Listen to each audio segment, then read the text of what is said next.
tonight is going to be a series of 10 tips for getting rid of the clutter. There's going to be lots of pictures, as Melissa mentioned, including some befores and afters from projects I've worked on over the years. I know everybody loves to see those, so I did include some.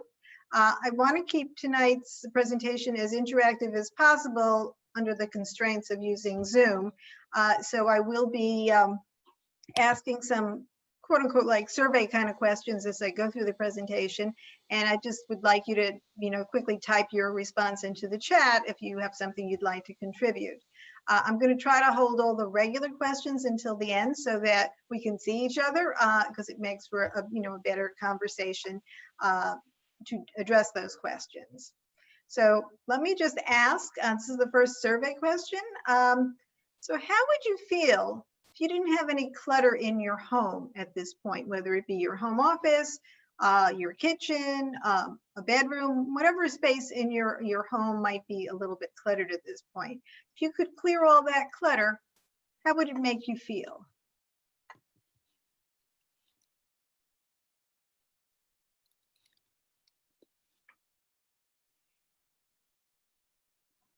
Okay. Hey, Melissa, could you do me a favor?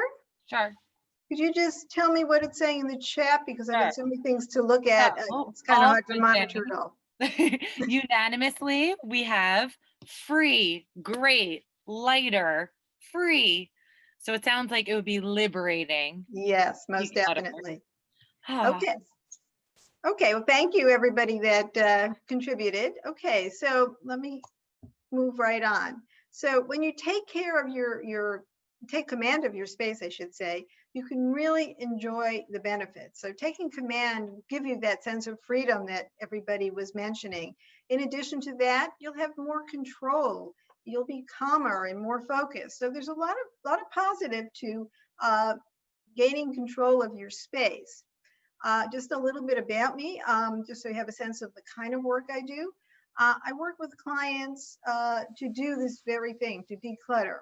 I work with both business clients and clients in their personal spaces. I work with small business owners who need that home office so that they can run their business.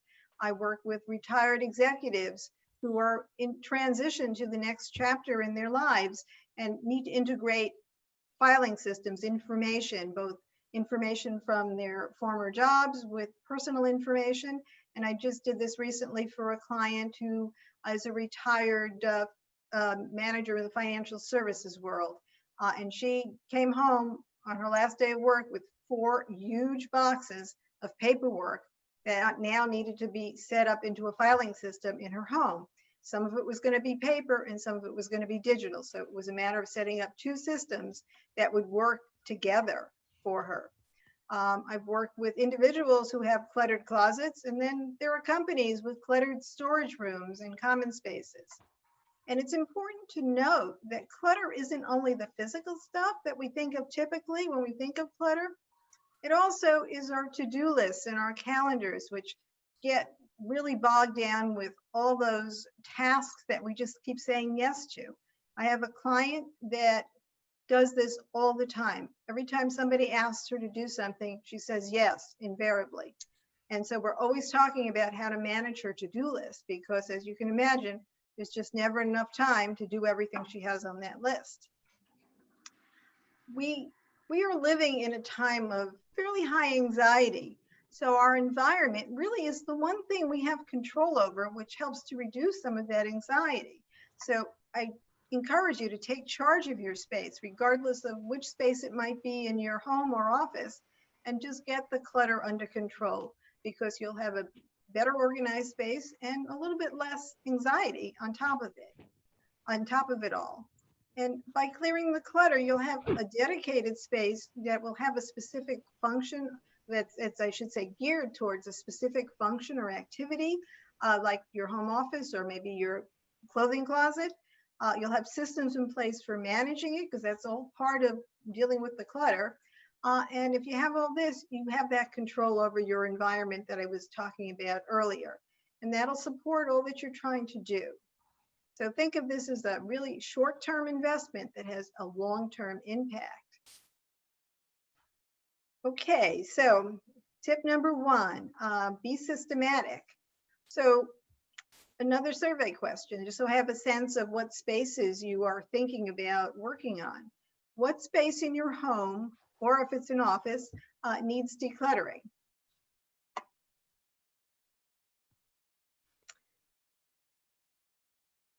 We're using the chat portion because we don't want everyone to unmute themselves. So can anyone think of a specific room? Oh, the calendar. That's a big one. Yeah, okay. Life. Life, okay, Computer and home office. okay. Oh, that's a big one. That could also help with your calendar, right? Yes, Technically, definitely. if you could find things faster, you could schedule your meetings a little better. Right, it's all interrelated. Yeah. Kitchen pantry. Big one. I'm sure a lot of people have some expired groceries in there. Desk. Oh, I hear you, Mrs. Bulow. I hear you. Desk, sock drawer. Mr. Werble says moving. I think a lot of people have, yeah, there's been a lot of moves this year. I'm sure you firsthand, you mentioned this house in particular was an upstate home, Right, right? exactly. That's a good Yep. segue, definitely. Okay. Um, I these see you. pictures are from a client. This is a project that's still in process, though we've done 4 virtual sessions. So these are the pictures that were taken before we started. My clients decided as a result of the pandemic that they were going to leave the city and live full-time at their upstate weekend house. But in order to make the space really comfortable and functional for them, they needed to work on their basement storage after they finished renovation work that had been scheduled. So this was what it looked like when we started. Needless to say, there's a lot of stuff here. So the process for going through this was one that was very systematic. What we did is we tackled this in a very organized fashion, starting in one area and working our way, I should say, systematically throughout the space.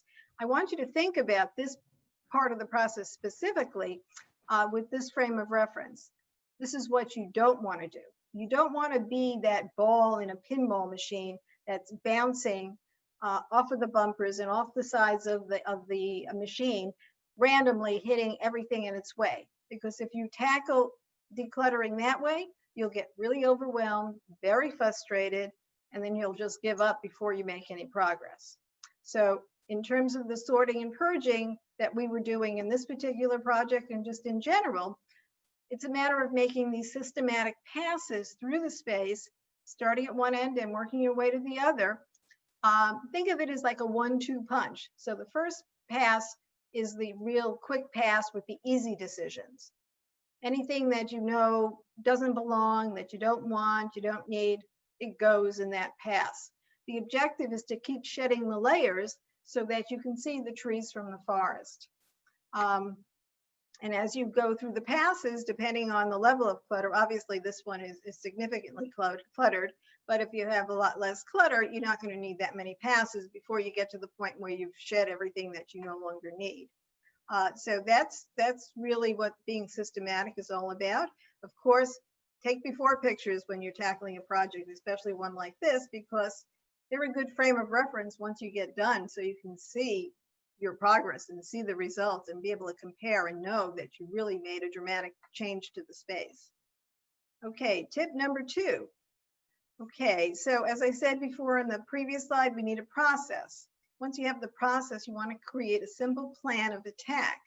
So you can just get the work done and just move on to other tasks, other activities. To do that, it's just a matter of identifying those tasks that need to be done and prioritizing them. And once you have your to-do list of how you're going to proceed and what you want to accomplish, then it's a matter of scheduling the time to actually do the work and scheduling the time in small chunks. You know, this is more a marathon. You know, you don't want to try to do it all in one sitting, especially if it's a really cluttered space, because that might be too overwhelming. So maybe 30 to 45-minute chunks over a series of days or a series of weeks, depending on your schedule, is the way to go. The real goal here is getting the job done and crossing that finish line. So in this particular project, this is a client of mine, her name is Carol. This is her home office. That desk on the left, she hadn't worked at that desk in years. All she would do is she'd come home late from work and drop the mail on it and then go have dinner. And that was the cycle every day. So by the time the weekend came, she just didn't want to deal with the desk. But then we had a pandemic, and that caused her to really start rethinking what she was doing. Initially, she was working on the sofa, using the coffee table as her desk. And that worked for a couple of months, but then it was like, okay, this really isn't working.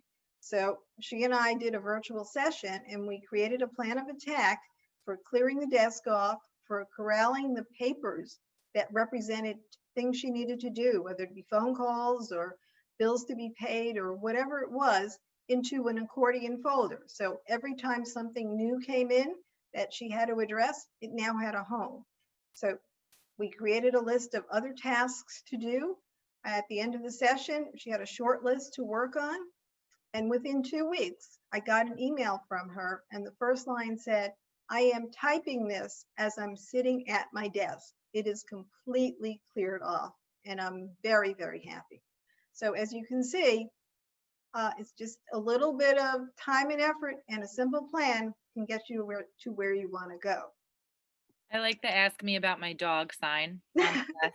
Very cute. Yes, well, she's got an adorable dog.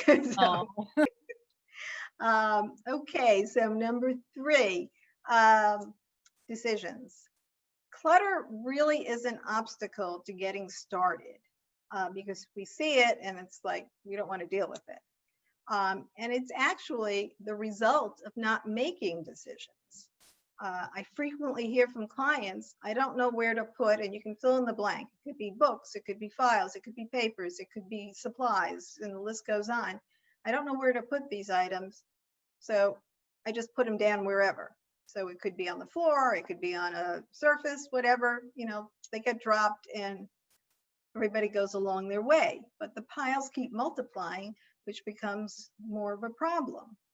So unless you learn to make the decisions, you're not going to really solve this problem, because all you do if you decide you're going to sit and sort this pile that's collected, if you're not actually making decisions about what to do with it and where the stuff should go and where it lives, so to speak, all you're going to end up doing is moving that pile from one side of your body to the other side with very little change in what's contained in that pile. This is a home office. It belongs to my client, Scott. And this was basically what he was doing for years. He'd walk into this space with a whole stack of random items, not know what to do with them, where to put them, and he'd just put them wherever he could find a space, and he'd quickly leave. It got to the point where he was walking by the door to the office, and he would start getting all stressed out. He called this the room of postponed decisions. So this is what you want to do. You want to make those decisions, figure out where items live and put them in those spaces. Don't create piles. Okay, next survey question. What's most challenging about getting your space organized, regardless of home office or closet or whatever other spot in your home could use some organizing?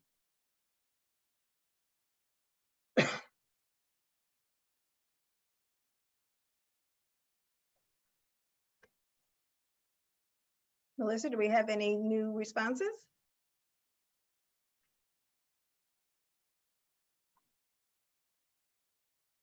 Okay, well, we're waiting for them to collect. I'm going to continue going forward. Okay, so organizing your space can be overwhelming and frankly a daunting task if it's really cluttered with stuff. The real issue to focus on is, why are you overwhelmed? Is it because of the space itself? Is it because you don't have systems that are effective within the space? Or there's some other challenges that are totally unrelated to the space, and the space is just bearing the brunt of all that.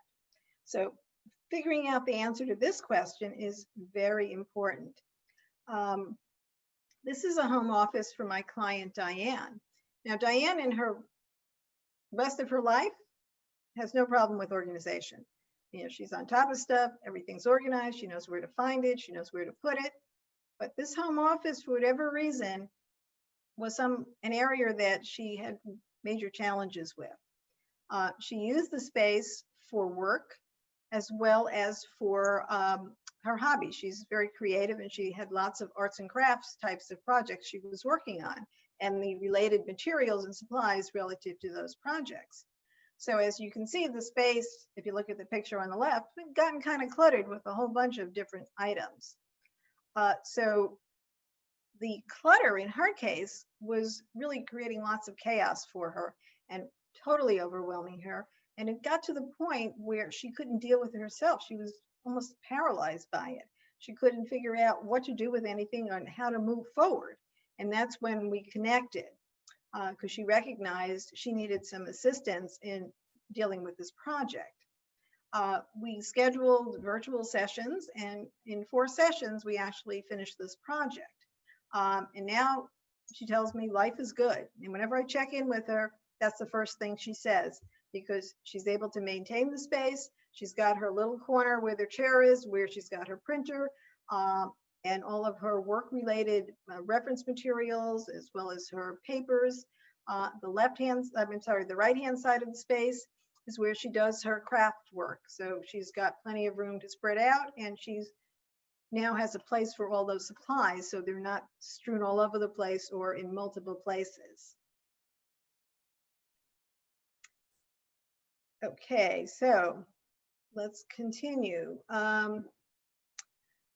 Okay, so we might have the good intention of decluttering our space and organizing it regardless of what area it might be. A lot of times procrastination comes into play. And Melissa, are you accessible? I am. I'm here. Okay, I'm going to ask another survey question. If you just keep an eye on the chat. I got you. Okay, so the question is, who besides me procrastinates from time to time? Just say yes if this is an issue for you, just so I have a sense. I see lots of people raising their hand. Okay, well then don't even bother typing. Hand raisers are good. And I get Okay. a sure. Okay. And distracted. Very valid. Not so much procrastination as it is. There's just so many things going on, and yeah. Okay, well that's another factor, most definitely. Cohesive, yes. Okay, good. Okay, so we have a common issue here, which is actually a lot of people face this issue relative to organizing, as well, of course, other aspects of life. With procrastination, it's very important to recognize when you're procrastinating and then figure out why you're doing it. A lot of times we procrastinate because it's sort of the fear of the unknown. It's not maybe the task we're looking at, like decluttering, is something that we're not comfortable with. We don't know where to start. We don't know how to start. We don't know what to do. So all of these issues surface all at the same time. So it's easier just to keep putting off tackling the task than to embrace it and move forward. However, a better strategy is to start small. Take a small area that you can focus on. Maybe it's if it's a desk, maybe one of the side drawers where you have a bunch of pens and pencils and other assorted small supplies, and start there. The objective is just to get started, because once you get over that hurdle, then the momentum will basically take effect, and basically help you move forward so you can achieve your goal. In these 2 pictures, I can briefly explain these. Procrastination was part of the issue for this client. My client Rose and her husband were going to be moving. They wanted to put their house on the market, and her home office needed some reorganizing in order to be ready for the photographer. So she had time, and she was trying to set up some new files as part of clearing up the office, but she was having a very difficult time trying to figure out how to label those tabs so that they would make the most sense. And so she kept trying, and she couldn't figure out the best way, so she kept putting them aside. So this kept going on. So she kept procrastinating, actually figuring this out and dealing with this issue. And then she hit a deadline.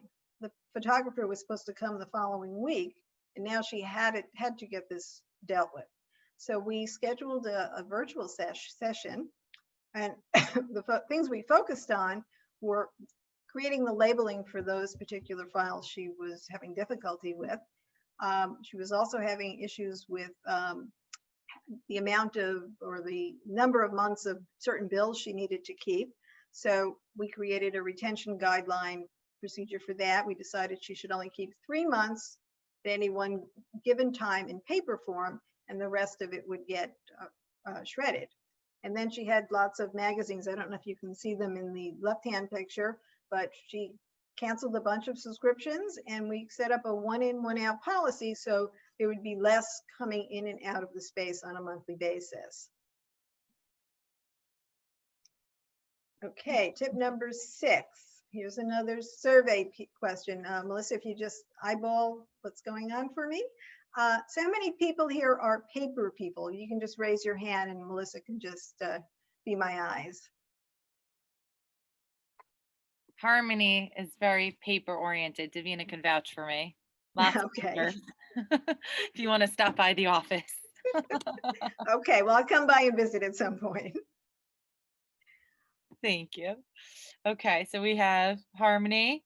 Janet is trying to get off the paper. So I know that there's a lot of programs to go strictly cyber. But I know that that's an ongoing process that could take years and years and years to go strictly digital.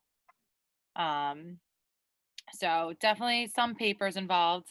And I would say at the home office, I've certainly seen papers as well. Okay. Well, paper is a challenge for a lot of people, and it's very hard for certain people to go completely paperless. So a lot of times you have a hybrid where you have some paper and some digital. So it's a matter of finding the solution that you're most comfortable with. So that's first and foremost. The issue is papers pile up really fast. And if you don't make time to deal with them, the piles just multiply. And before you know it, you're surrounded with them. And then just the sight of those piles can be very anxiety provoking. So it's a matter of preventing the piles from being created in the first place. So part of the reason the piles collect is sometimes we don't know what to do with the papers. We don't know if we should keep something or not. So we're not always confident in our decision-making ability around the paper. So that becomes a complicating factor. One of the best processes for dealing with the paper when you have the piles is, as the tip says, schedule time to process the paper. So that's blocking the time in your calendar and actually sitting down and starting to work on this and doing it in small increments of time if you have a lot of paper to go through, because it's going to be time consuming. But try the FAT acronym. And what I mean by that is you want to, as you're going through, create a pile of anything that has to be filed. So the F. You want to pull out anything that requires some type of action on your part. You know, whether it be you need to make a phone call, or you need to follow up with somebody, or you need to send an email, or there's some action you need to take, like maybe you have to pay a bill. So that becomes a second pile. And then the T is for toss. So basically anything that needs to be shredded goes in its own pile, so it can be fed through the shredder, and anything that can just be recycled, needless to say, goes into the recycle pail. So consider that as a way to help you process the papers that have collected. Now this picture is not a stock shot. This happens to be a file drawer in my client's office after I created the new filing setup for them. My client's bookkeeper had left, probably it's been almost 2 years at this point. So the bookkeeper not only did the bill paying bookkeeping tasks, but also did the filing. So when she left, nobody took over the filing piece of it. So the 2019 and the 2020 documents hadn't been filed when I took on this project. 2019 was sort of in the file drawers, sort of in hanging folders, but needed major reorganization. And 2020 was spread out all over the office that the new bookkeeper was using. So it was a matter of collecting all these papers, organizing them, and then setting up the files. Now, as part of this project, I needed to create a more simplified, less cluttered looking filing system, because in the files from 2018 and earlier, if you looked in the drawer, all you would see would be all these different tabs sticking up out of the hanging folders. So it was very distracting. It was very hard to figure out where to find something because you could barely find the label for the particular specific file folder. So it was very cluttered and very distracting and not very user-friendly. So I created this system, which was very much more streamlined and user-friendly, which my client was thrilled with. So that was the good news, of course. Okay, let's move on to the next tip. Okay, now, as I mentioned earlier, and as people have commented in the chat, it's not only the physical stuff that clutters up our life, it's also the mental clutter, which includes our to-do lists and our calendars. They're really overloaded with tasks that we probably shouldn't have taken on, but needless to say, they're on our to-do list because we didn't say no. It's really important to remember relative to time management, especially, is that we have only a finite amount of time every week and what seems like an endless list of tasks to do. So we have 168 hours each week. So after you deduct time for working and living and the essential things we do every day, think about how many hours you have left in the day. So it's very important to keep that number in mind as you're thinking about your to-do list. It's very important to be protective of your time and proactive concerning how it gets used. Because at the end of the day, you really want sufficient time available to achieve your professional and personal goals. You want that work-life balance. You know, there's so many things we want and need, especially these days, that reigning in control over the to-do list and calendar is really paramount. So learning to say no to more, so you don't have more tasks on your list is really key. There's a book by Laura Stack called What to Do When You Have Too Much to Do. One of her tips in that book is to create a not to-do list. And this is actually a good exercise. What you do is you look at your to-do list, making sure it's complete before you start, and go through it and identify all of those tasks that you're no longer going to do. You're not going to do them because maybe they're no longer relevant. You're going to delegate them to a family member, a colleague, a staff member, whomever. But really scrutinize that list and whittle it down to only the essential things that only you can do. I did a similar type of exercise myself at the beginning of lockdown. Excuse me. I basically threw out my to-do list that I had, and I started a completely new one that was very, very focused on my business objectives at that point going forward. And to tell you the truth, it was extremely liberating, and I don't regret it for a moment. Okay, the next question. So this is a yes/no question. So have you been wearing the same clothes, whether they be sweaters, workout clothes, whatever, for months, you know, with very little variation? I know I have. Is this the same for everybody? You can just do a show of hands and Melissa can give me a report back. We have a lot of hands. Okay, that's what I thought. Hands up, yep, nodding, smiles, yep, shaking their head.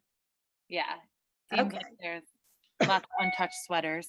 Yes, yes, yes. Well, we all have those clothes that, you know, we haven't even considered putting on these days. In non-COVID times, we typically would only wear about 20% of the clothes in our closet.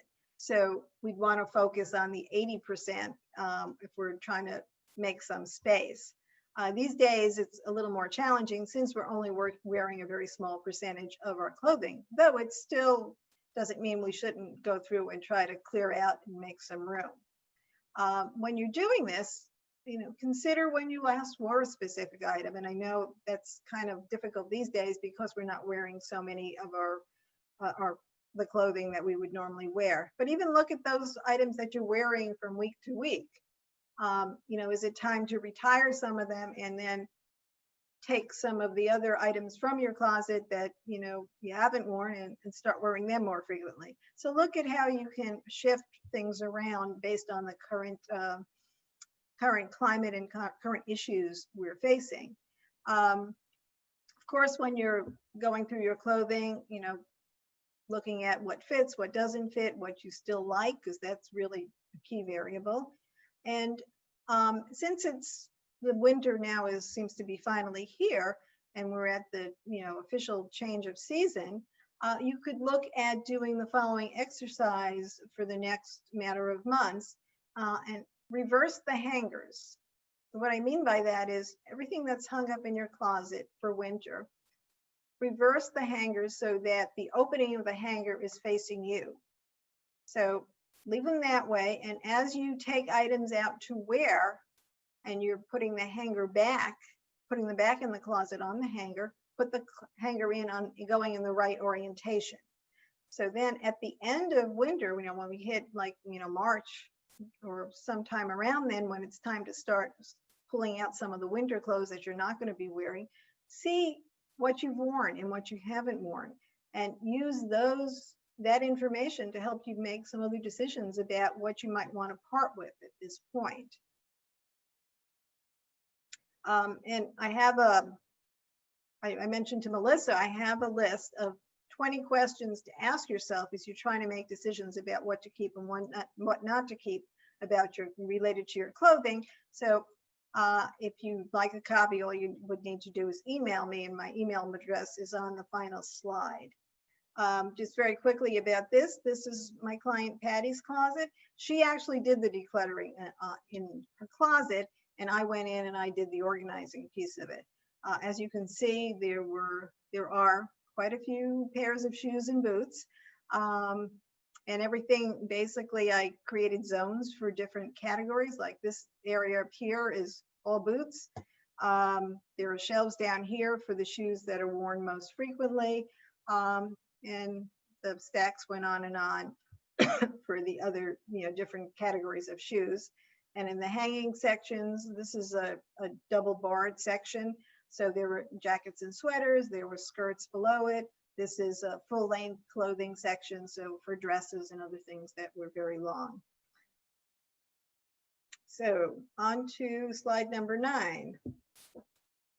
Okay, getting organized can be a challenge. Needless to say, it doesn't come naturally to everyone.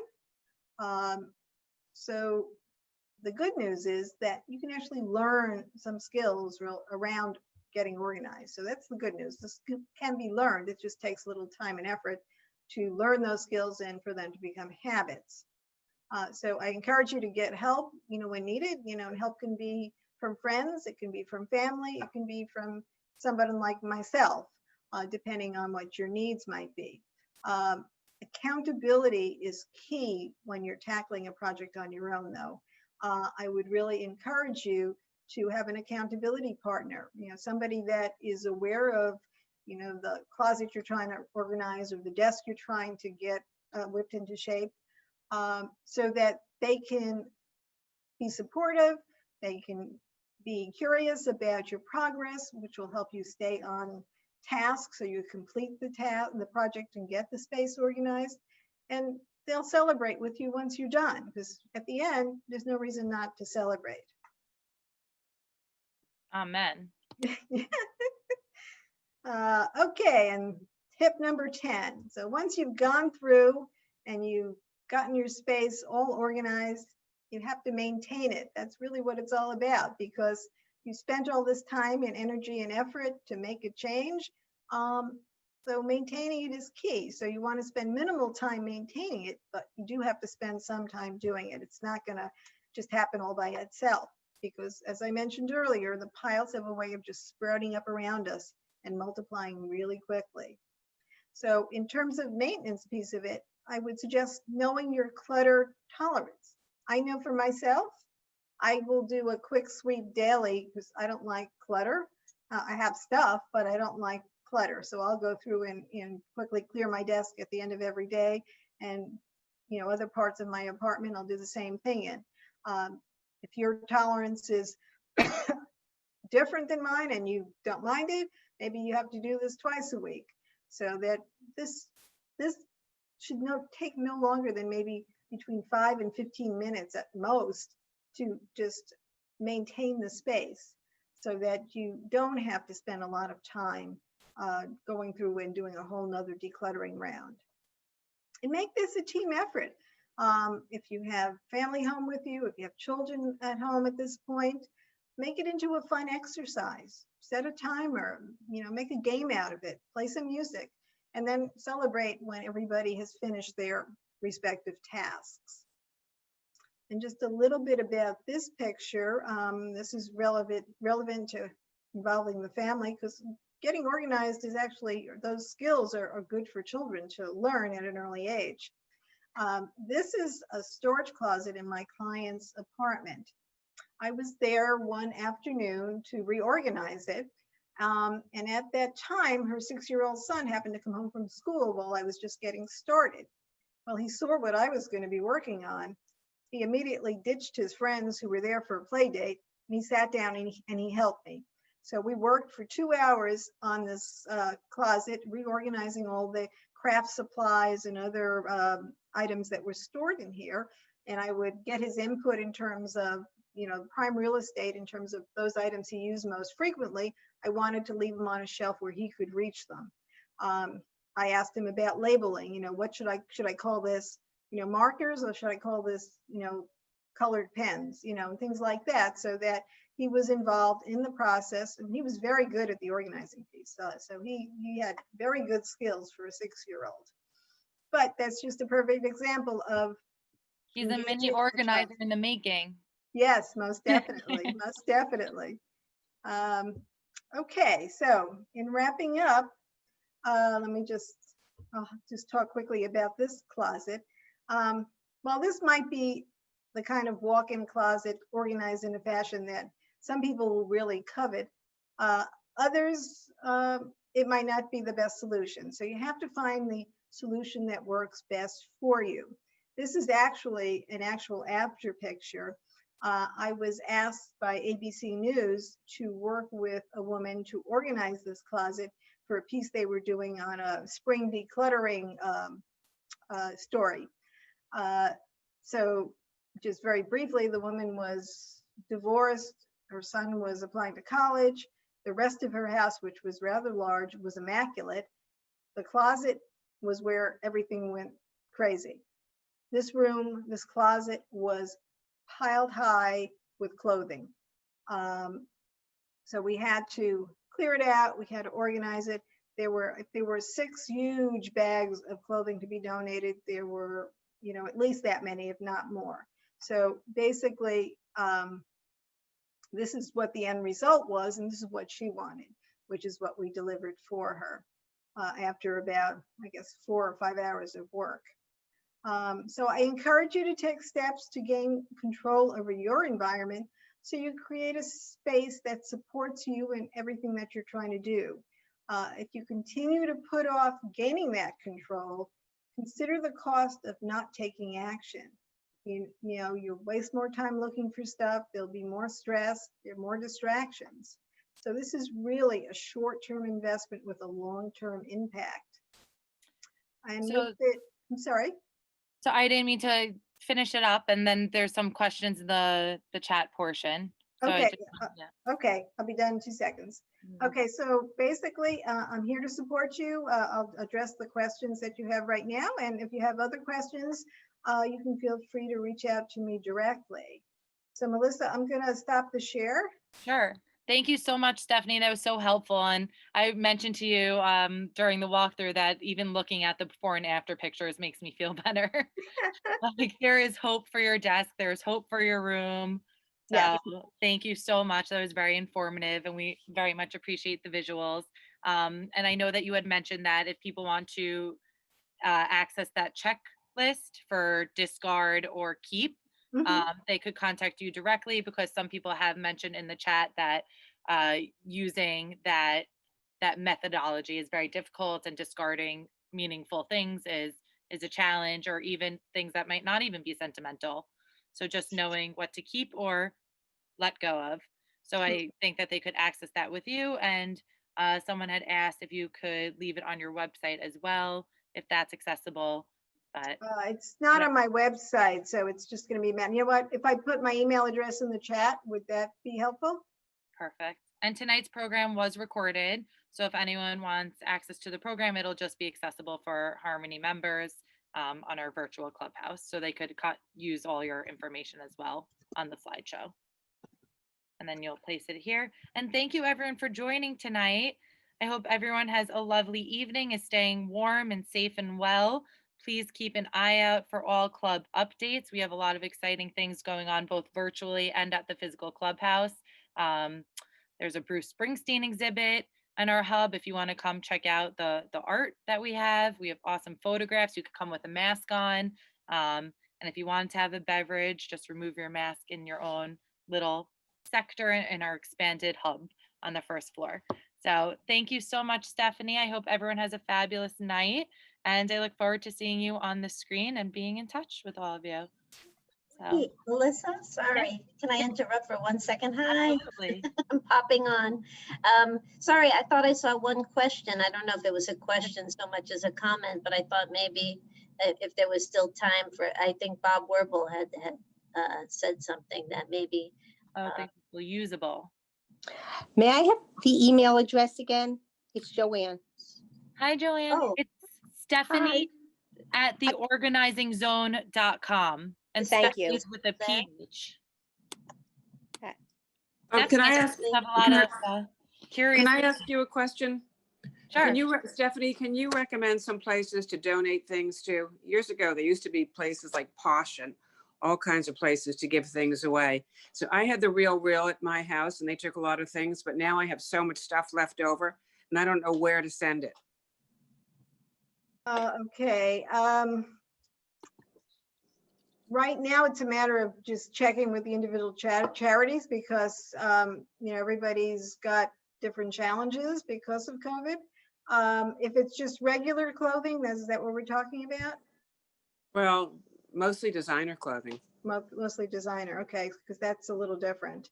But I'm happy to give it away. I just don't know who will take it. Housing Works, I heard, is good. And it's on the Upper East Side. if you're in Yeah, the I was going to neighborhood. say Housing Works is one possibility, definitely. Mhm. And they take designer too. So, Right. Is that a Good. private charity? I mean, who do they benefit? Do you know? AIDS. AIDS, yeah. I think so. Okay.